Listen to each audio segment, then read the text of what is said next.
மாப்பிள்ளையோட உண்மை முகம் தெரிஞ்சு ஈஸ்வரிய ராஜாங்கம் வெளுத்து வாங்கினா நல்லா இருக்கும்னு நீங்க நினைச்சீங்கன்னா இந்த வீடியோக்கு ஒரு லைக் பண்ணுங்க.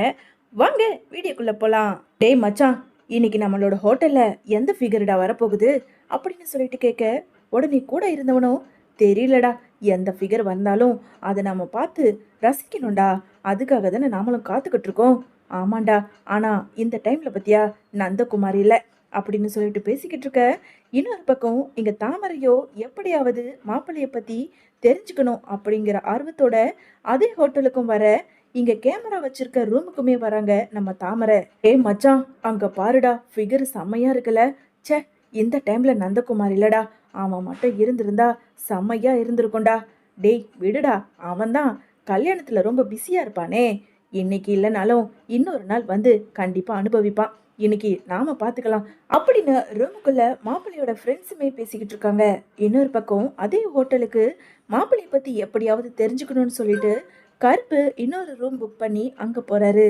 ராஜாங்கத்தோட வீட்ல கண்மணி எப்படியாவது ஆறுமுகத்தை கல்யாணம் பண்ணணும் அப்படின்னு ஒரே முடிவுல இருக்க, அந்த நேரம் எல்லாருமே மண்டபத்துக்கு கிளம்பிக்கிட்டு இருக்க.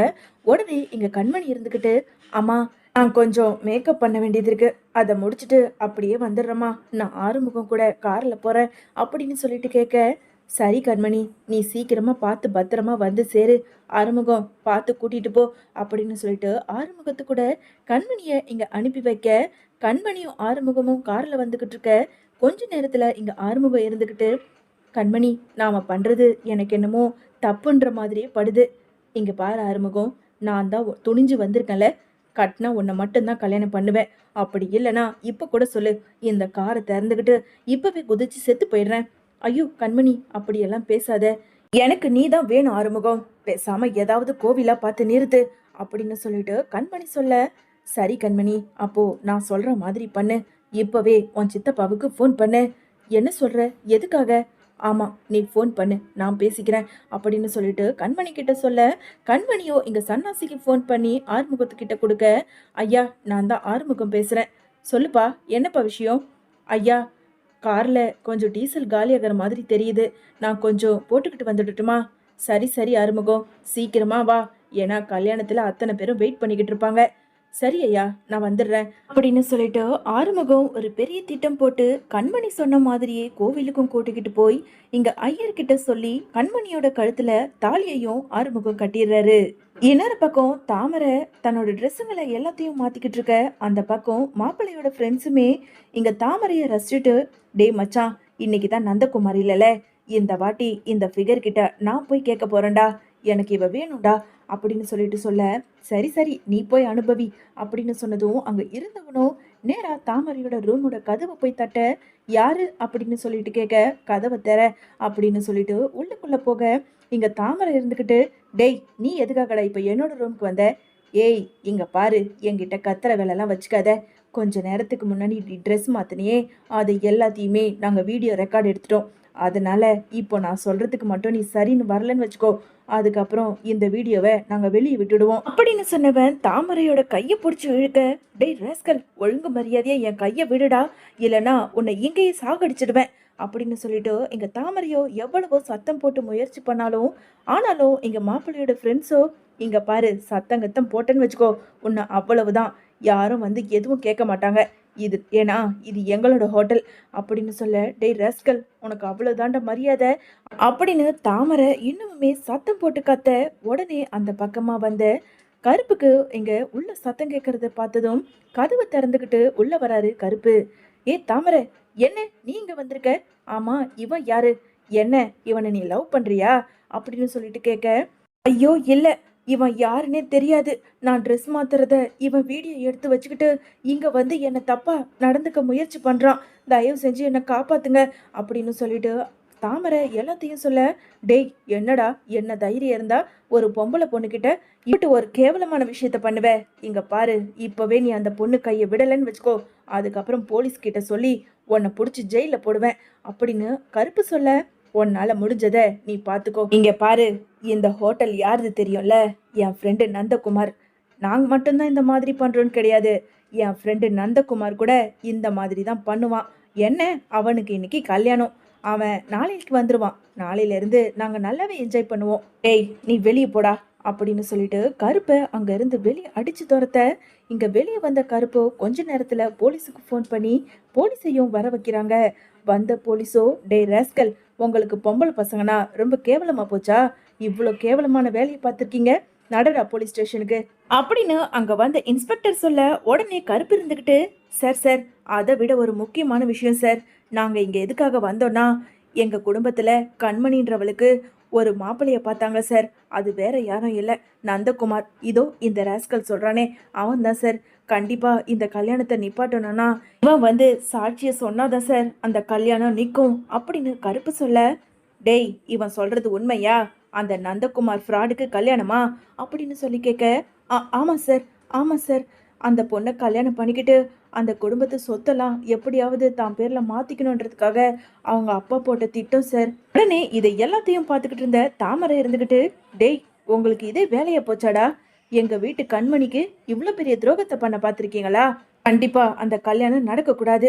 ஆனா சீக்கிரமா கூட்டிட்டு வாங்க அப்படின்னு சொல்லிட்டு சொல்ல, இங்க இன்ஸ்பெக்டரோட அந்த மாப்பிள்ளையோட ஃப்ரெண்ட்ஸ் அழைச்சிக்கிட்டு நேரா அங்க மண்டபத்துக்கு போறாங்க.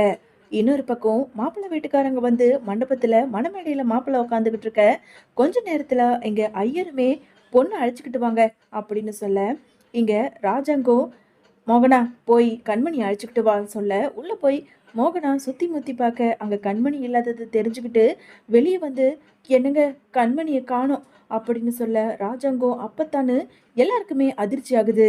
உடனே அங்க இருந்த ஈஸ்வரி இருந்துகிட்டு, என்னக்கா என்ன சொல்றீங்க? ஆமா ஆமா ஈஸ்வரி, கண்மணியை காணோம். சுத்த முத்த மண்டபம் ஃபுல்லா பார்த்துட்டோம், காணவே காணோம் அப்படின்னு சொல்ல இங்க எல்லாருக்குமே அதிர்ச்சி ஆகுது. உடனே மாப்பிள்ளையோட அப்பா இருந்துகிட்டு, இங்க என்ன நடக்குது? ஆமா, உங்க பொண்ணை உங்களாலேயே பத்திரமா பார்த்துக்க முடியாதா? அவ எவன் கூட ஓடனா அப்படின்னு சொல்லிட்டு கேட்க, உடனே சேதுக்கோ அங்க பயங்கர கோவம் வந்து, டேய் யாரை பார்த்து என்ன வார்த்தை சொன்ன? உனக்கு அம்புட்டு தான் மரியாதை. உடனே ராஜாங்க இருந்துகிட்டு, சேது இப்போ எதுக்காக நீ அவர் மேல கைய வைக்கிற? கையை எடு. நம்ம பொண்ணு மேல தப்பு வச்சுக்கிட்டு அவங்கள நாம எதுவும் சொல்லக்கூடாது அப்படின்னு ராஜாங்க சொல்ல, கொஞ்ச நேரத்துல சேதுவோ இங்க தமிழ்ச்செல்விக்கு ஃபோன் பண்ணி, என்ன என் தங்கச்சி எங்க போனா அப்படின்னு சொல்லிட்டு கேட்க, எங்க தமிழ்ச்செல்வியோ, என்ன சொல்றீங்க? கண்மணியை காணுமா? என்கிட்ட கேட்டா எனக்கு என்ன தெரியும்? நானே இங்க ஹோட்டல்ல வேலைக்கு வந்திருக்கேன். ஏய் உனக்கு தெரியாதாடி? நீ தானே சொன்ன இந்த கல்யாணம் நடக்காது, நடக்க வேண்டான்னு.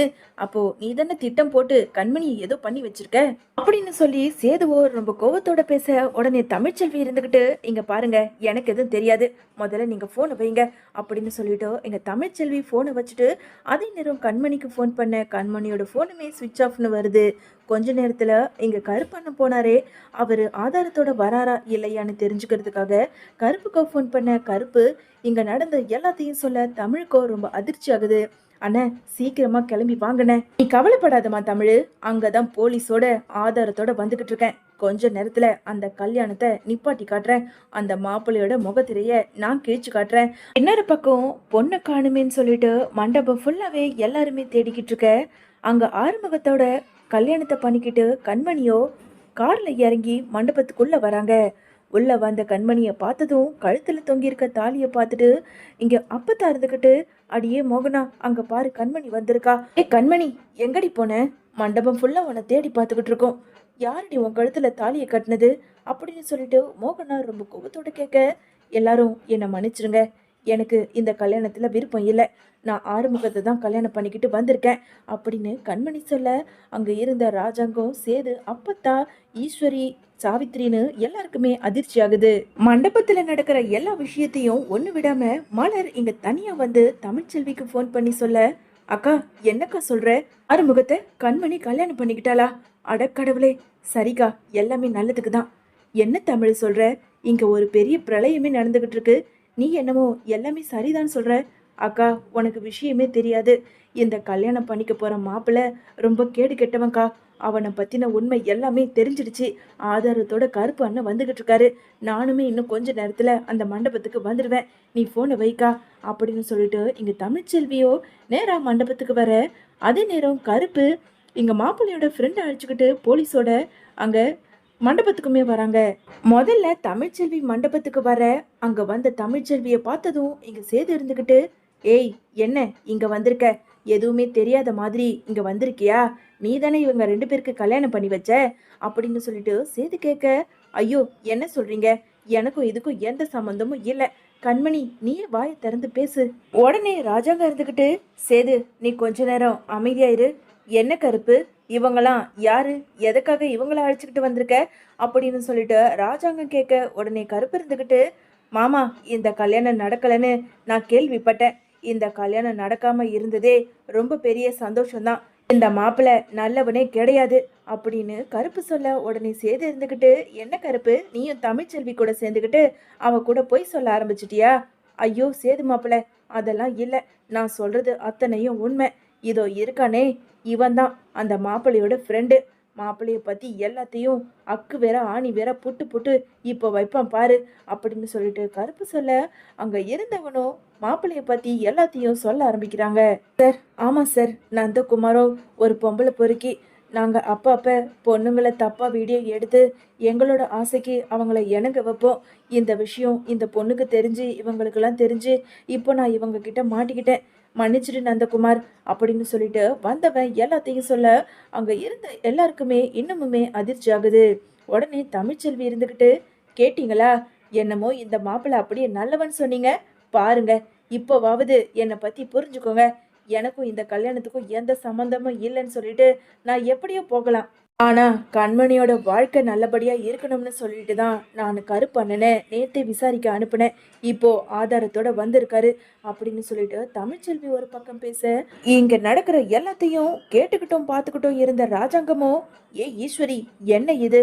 மாப்பிள்ளை இப்பேற்பட்டவனா?